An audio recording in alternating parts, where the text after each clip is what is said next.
Hello, and welcome to our Ask Us Anything episode. We're going to run through about a dozen questions that we've been asked in the last 6 months or so. We've done 2 other episodes with questions from our audience in 2020 and in 2021. Yeah. If you want to know things like how we met, how we feel about living in Prague, or how we choose the books and destinations for our show, you can listen to those, and I'll put links in the show notes. Let's get going. I love this part. I'm ready. If you have a question and you just gotta know, ask us anything, anything at all. We will try to answer if we can recall. Ask us anything, anything at all. This is question 1. Our first question is from Sherry. Sherry wants to know our top favorite places we've traveled to. And we've answered this question before, and I'm not sure it's changed, but it has expanded a little bit for me. You want to go first? Sure. Last year we went to Spain for the first time, and we liked it so much we went again. 2 times in 1 year. Almost immediately. It's like we went to the airport, flew back to Prague, changed our minds, and flew back to Barcelona. The first time we saw Madrid and Barcelona. The second time we went back to Barcelona and visited a little beach town named Tarragona. It's about 90 minutes outside of Barcelona. We discovered Spanish vermouth. We put our feet in the sea. We stopped at a little tavern in an alley, and a man who was watching football made us an omelet. We saw Las Meninas and the Prado. It was all pretty delightful. The thing that I remember very fondly from Tarragona is that across the street from our hotel was this little cafe, but I feel like cafe is giving a much more posh impression than what that place was. Somewhere between a hole in the wall and a cafe.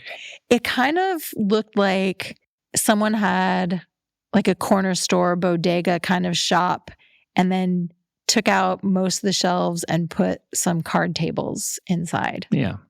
There were locals sitting on the little porch. In the direct sun, it was very hot. And the sun was beating on the porch. And there were locals smoking cigarettes, drinking tiny cups of coffee. And we'd noticed the day before that they made homemade sandwiches there, botillos. We went in and asked for one. The woman made them to order. In my notes, it says, murder toast breakfast sandwich, because they make this bread in that part of Spain where they rub it with garlic and with a sliced tomato. So the bread gets this kind of red sheen on it from the tomato. Yeah. And then she made a very buttery olive oil infused omelet with ham and put that onto the murder bread. And it was one of the most delicious things I've ever eaten. I feel like murder toast sort of sets you up wrong for the flavor that's in that thing. It's garlicky Yeah. and tangy and has lots of olive oil on it. Yeah. But it does look like someone was murdered while they were making it. But it's delicious. It's so good. It's amazing. Yeah. My pick is Shetland. Oh, yeah. Yeah. The part of it that I think about the most, which is definitely the least glamorous, is the overnight ferry from the mainland to the islands. I loved that ferry ride so much. If you're not familiar, Shetland is a tiny group of islands north and east of Scotland, and you need to take a ferry to get up there, an overnight ferry. And the overnight ferry is kind of a cross between the kind of ferry you go on, say, for an hour, very sort of industrial kind of ferry boat, workaday ship. Mm-hmm. It's a cross between that and a cruise ship. Yeah. But it's not a fancy cruise ship. It's like if a Holiday Inn was a cruise ship. And it has a little casino and a tiny movie theater. And we had a room with bunk beds in it. And I just remember feeling so delighted lying in the top bunk with my overnight bag kind of tucked by my feet and the boat sort of rocking. It just felt like a huge adventure. I loved it so much. Yeah. And then in the morning, so you get on the ship in Aberdeen and you cross to Shetland. In the morning, we went out on the deck of the boat and we could see Lerwick, which is the main town on the main island. And it looked exactly like it looks in the TV show Shetland. And I was thrilled. And then on the way back to Aberdeen after our visit in Shetland, it snowed. There were times during that day when we were waiting to get on the boat that it was sort of blizzardy. The wind was blowing and the snow was filling the air. And then in the middle of the night on the sea with nothing around us, there was just this huge, beautiful moon making a perfect pathway on the water. And it just felt like magic. Yeah. Shetland, I can't universally recommend Shetland. You have to be into the idea of cold and wet and rock and sheep. Rugged. Isolated. Yeah. But if that sounds like a good idea to you, boy, it's great. Really fun. Question 2. Our next question is from Anders. Anders wants to know, which books would you choose to live in if you could magically become part of their world? My initial thought was something like The Night Circus. Yeah. And then I thought Gentleman in Moscow because I want to know the count. But really, do I want to spend decades in one hotel? Yeah. Probably not. Yeah. Although the world he created is very lovely. So I picked Still Life by Sarah Winman. If you're not familiar with that book, even though I feel like I mention it every other episode because I love it so much, it's the story of found family in Florence. The reason I would like to be in that book is because the relationships among the characters are really lovely. They're not without bumps. Everybody doesn't get along all the time. But even when they're disagreeing or having hard conversations, they always approach them with love and kindness. So even when they have to say really devastating things to each other, they don't wreck the other person. And that's really nice. Yeah. The detail that stands out to me the most that really struck me when I was reading the book and came to me when I was thinking about my answer to this question is the main character, Ulysses, has a very good friend named Massimo. Massimo has a house on an island off the coast of Italy in the Tyrrhenian Sea. And every summer, the two of them and their family and friends go to the island for a holiday. They just swim in the sea and cook food together and sit on the terrace and drink wine. And nothing really special happens, but every moment of that trip every year is special. And I would love to have that. It just seems really beautiful. And something nice to look forward to every summer, making that a ritual. So that's my pick.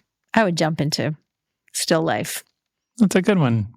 So the things that came to mind for me, I don't think I'd want to live in any of these places, but I would love to visit. I would spend a few days in Raymond Chandler's Los Angeles. Dangerous. Yeah. Yeah. Have drinks with Nick and Nora Charles.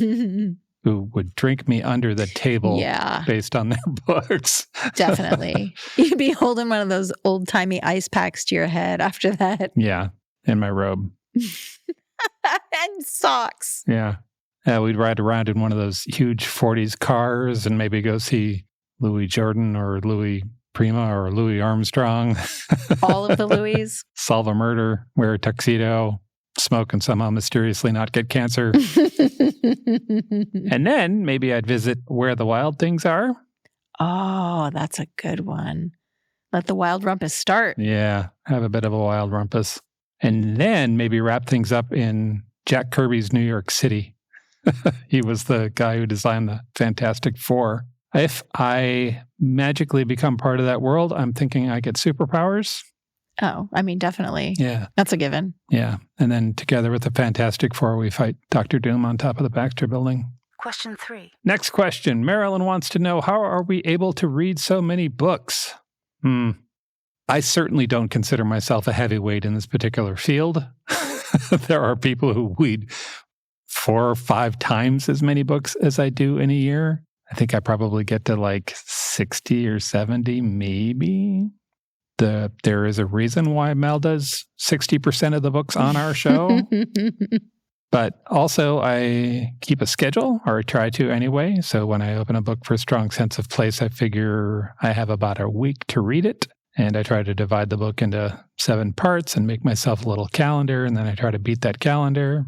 Sometimes the book isn't good enough for the show, which is a problem. That's a real problem when you Yeah. invest somewhere between 2 and 5 days in a book and then realize this is not going to work. I mean, I've gotten to the end. Yeah. There are certain books like thrillers and stuff where I get to the very end page and I'm like, well, that's not going to work. Yeah. I can't enthusiastically stand up for this book. But also, I try to stay sort of just far enough ahead that that's not such a problem. But it does get dicey toward the end of the season. You're also really good about reading at breakfast every morning. Yeah. Setting aside a chunk of time to do specifically reading has been very useful for me. I usually do my reading right before bed, Yeah. and I try to read for about an hour every night. If I fall asleep early, multiple nights in a row, it can become a problem, and I get a little bit behind. I really love when we have a weekend where I can sit down on a Saturday or Sunday or both and have a solid 2 or 3 hour chunk of reading, because I really love to be immersed in a story for that long. And sometimes just reading half an hour or 40 minutes at a time doesn't give me that same immersion. Right. So I do like a Sunday afternoon in the reading nook of the corner of the couch with Smudge and my book. The short answer, now that we've said all of that, is I spend a lot of my free time reading. Yeah. It's gone beyond hobby at this point. Yeah.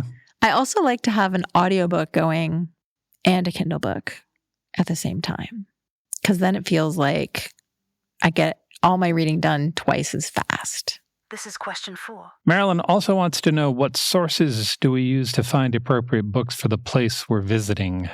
So I did this very geeky thing that I'm happy to talk about to anybody who will listen.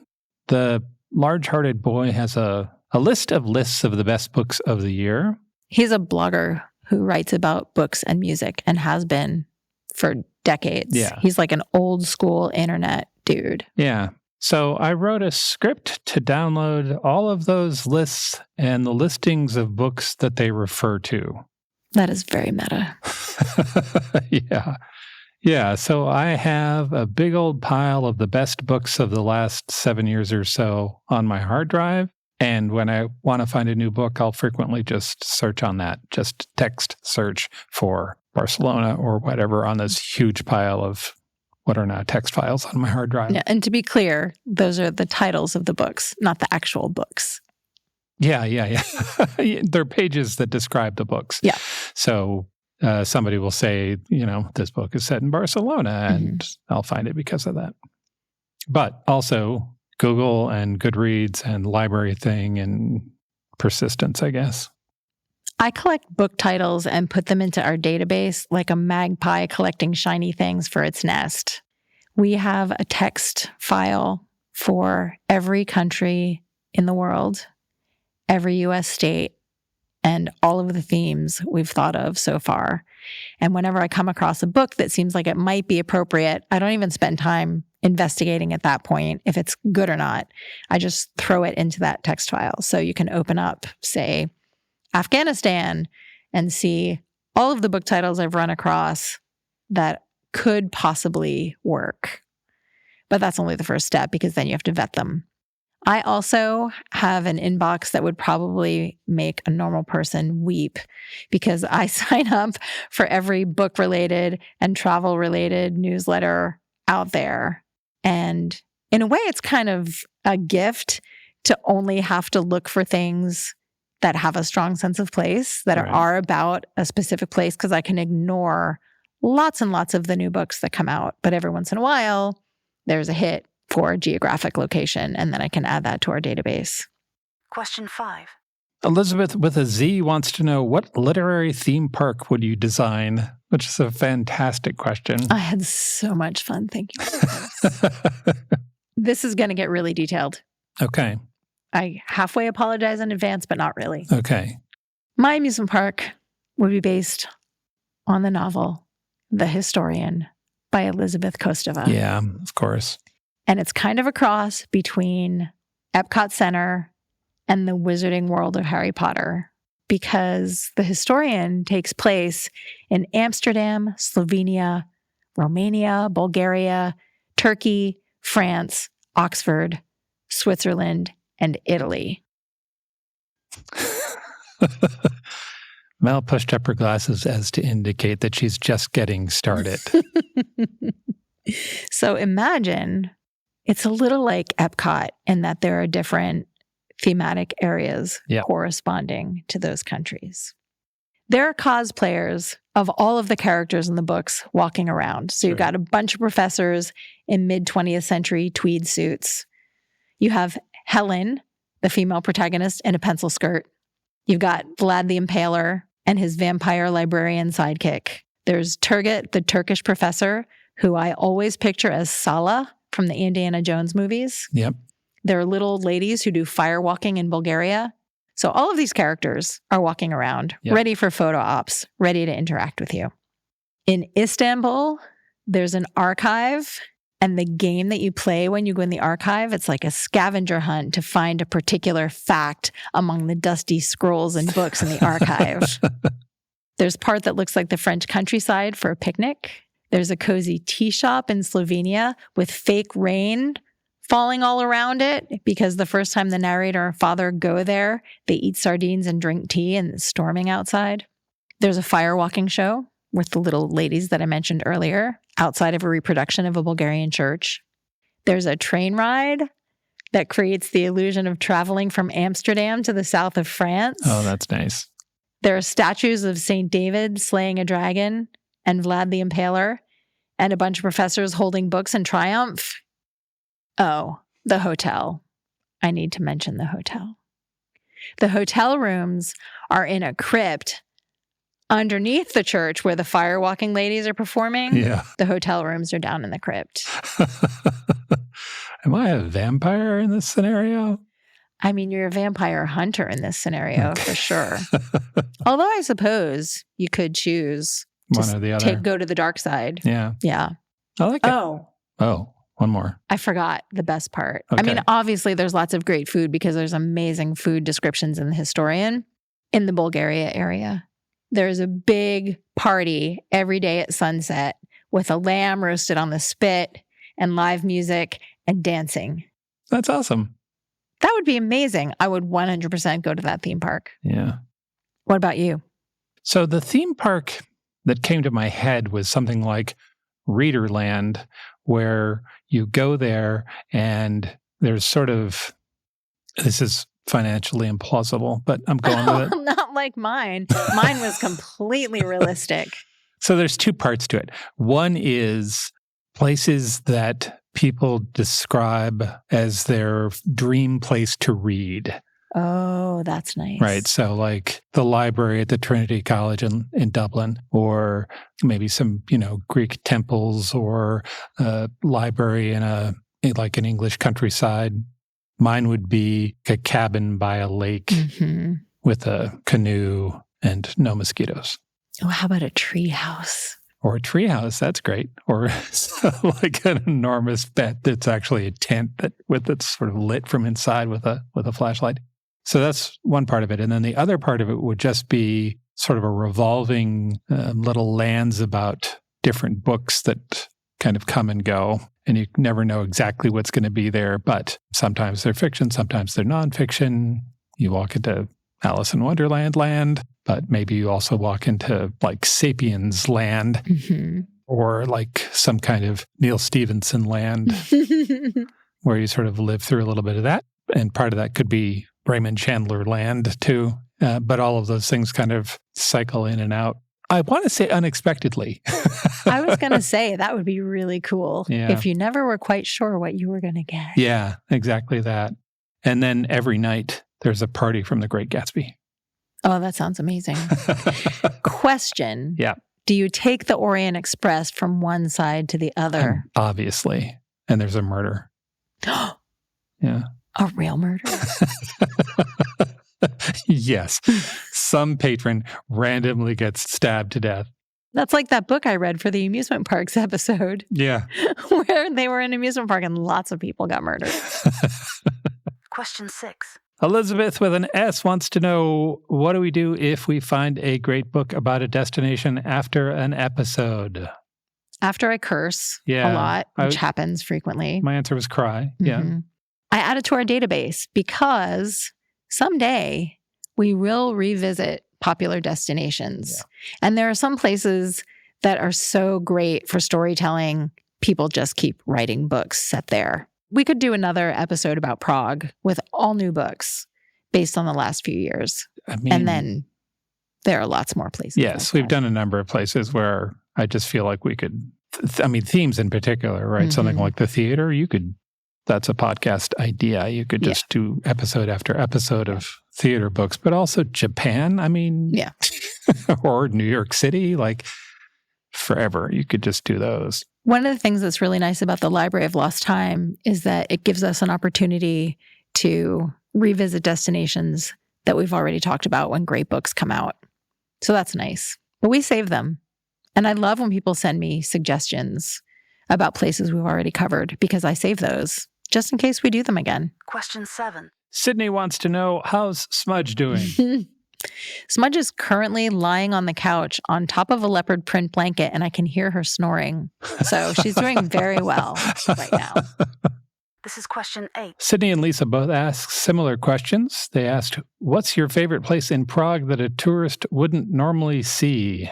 I'm curious about what you picked. My pick, and I've talked about this before, is Vishrad. There's a park that we are a 10-minute walk from. It's sort of our local park that used to be a castle a long time ago. It was, the name in Czech literally means old castle.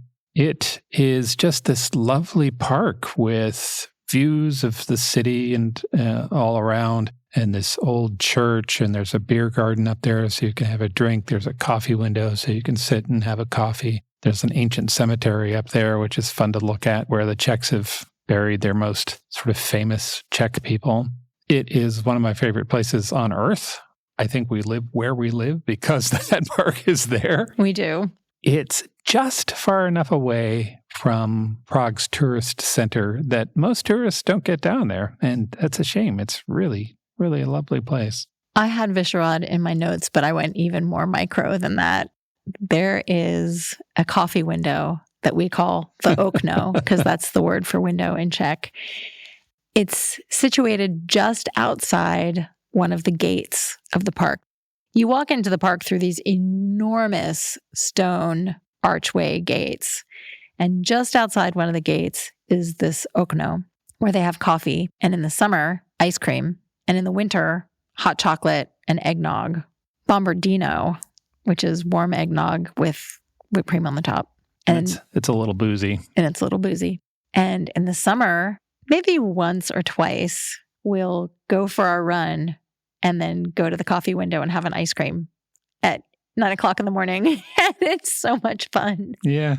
And we've been going there frequently enough and long enough that we have a bit of a relationship with some of the people who work there, even though our Czech is minimal Mm-hmm. and their English is also that. Mm-hmm. But we figure it out. We're always happy to see each other. Yeah. I had 2 picks. One is this little coffee place called Supertramp that is tucked between buildings in a way that if you didn't know it was there, I don't think you would ever find it. You can enter it from 2 different streets. One street, you have to walk into what looks like a parking garage. You're often walking between trucks parked in parking places behind a big garage door that rolls up and down. Yeah. And you go through them and then through a normal sized doorway, and it opens up into this courtyard between the buildings. And when you enter from the other side, there's a doorway next to a Middle Eastern shop. And the doorway looks like, if you were walking down the street, you would think, that's not for me. It definitely has a, if you don't know where this goes, you don't belong here Yes. vibe to it. And you just walk through there with confidence, and it takes you between 2 other buildings, which is Yeah. a hard thing to explain, but if you come to Prague, we'll take you and you'll see what I mean. You're suddenly between 2 different buildings, and then you're walking under like a portico. Yeah. And then it opens into the same courtyard. Yep. So when you sit in the courtyard, you are literally surrounded on all sides by 19th century buildings. Yeah. And they're kind of crumbling a little bit. Yep. It's all very shabby chic. The coffee shop itself has very delicious coffee and really good homemade baked treats. And everyone who goes there is very interesting looking. Like sometimes I'm like, oh, I should have dressed better. And it's not that people are dressed very posh or even necessarily trendy or stylish or anything. Everyone just looks cool. They have their look. They got their look. Yep. They have a little grassy area, and in the winter they put fairy lights out, and in the summer there are flowers. I love that place. Yeah, we've sat there in the light snow and had coffee every once in a while. It's really nice. Yeah. So come see us. We'll take you there. And my second pick is the botanical garden that is literally around the block from our house. We didn't know when we rented this flat that there was a botanical garden there. It's part of the Charles University. It's free and it's open every day. There are benches all over the place in there. So you can sit and have lunch or read by a display of succulents from California.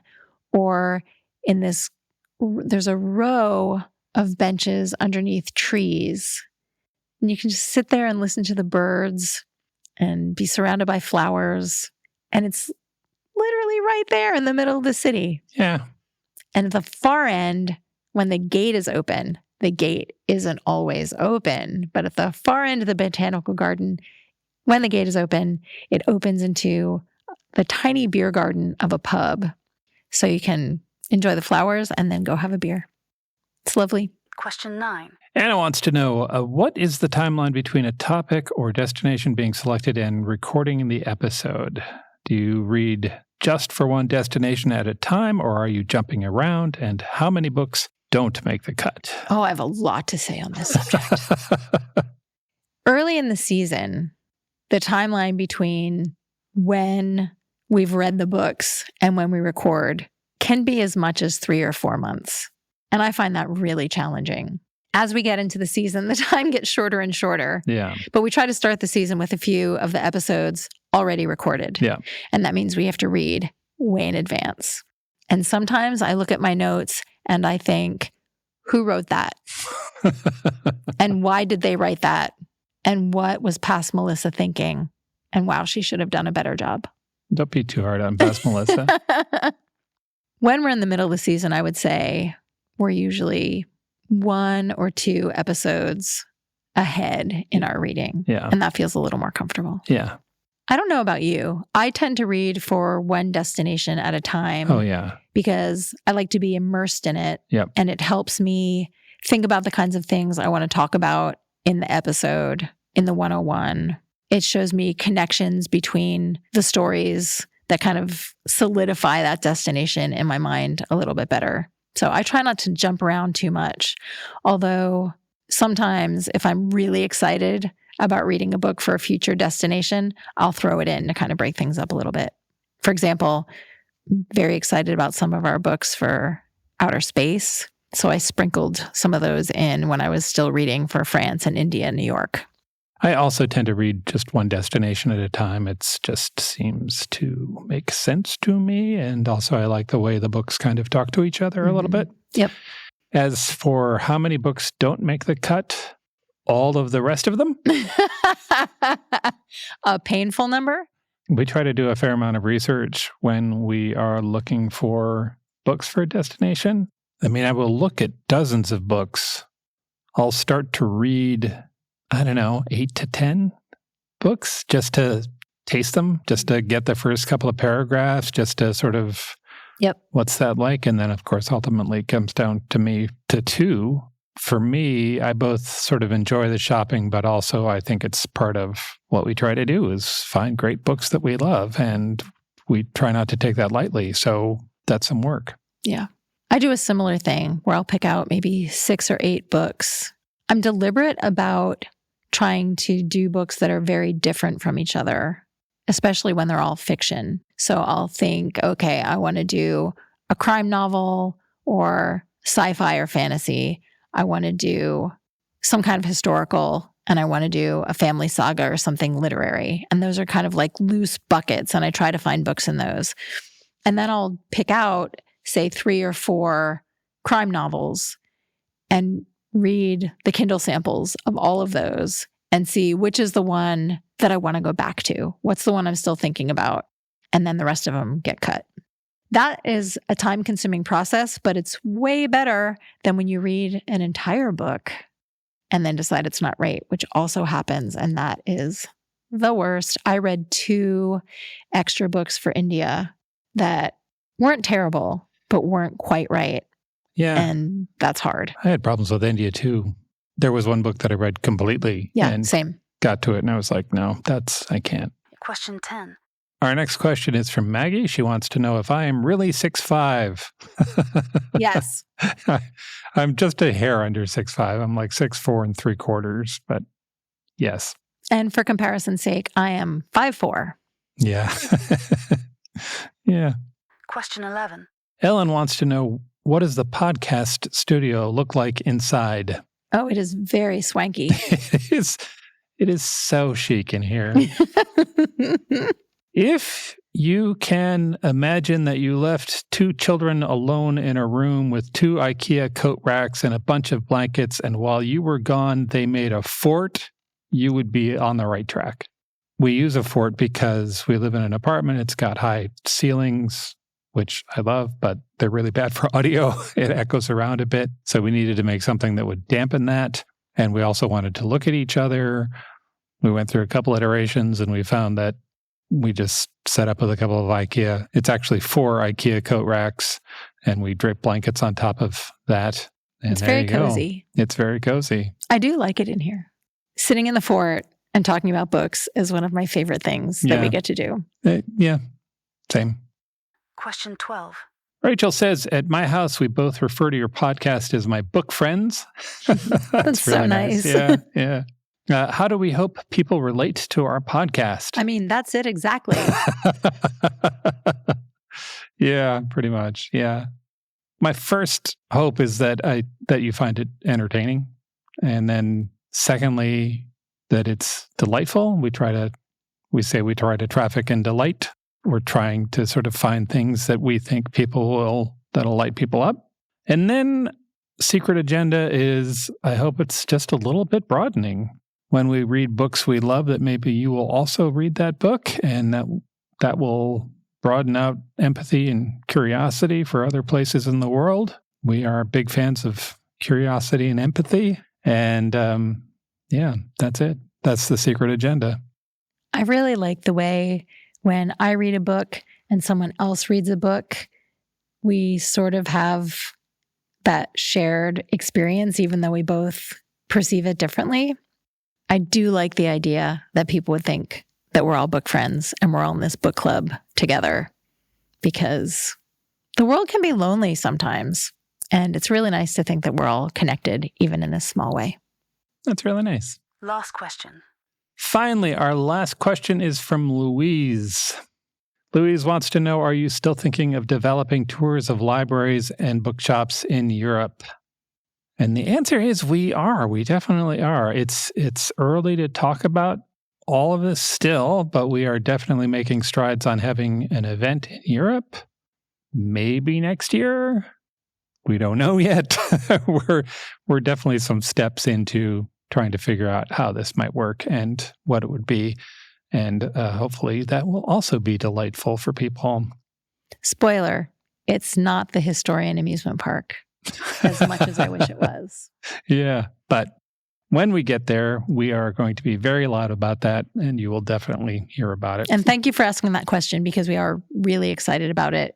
It's just not far enough along yet to talk about it in any real way. Yeah.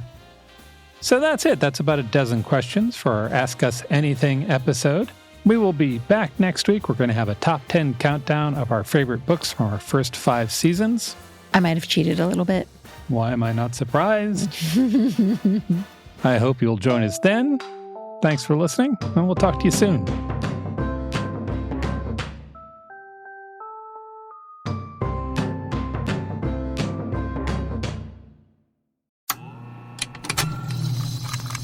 I don't have much time. I am being transported by the Ecclesiad vessel Merkava to stand trial for heresy of the highest order. But I will not renounce my work, and to my last breath I will speak the truth of this plague-ridden world, that ours is not a loving God, and we are not its favored children. The Heresies of Red Elf Burnt Wine, Chapter 2, coming May 1st.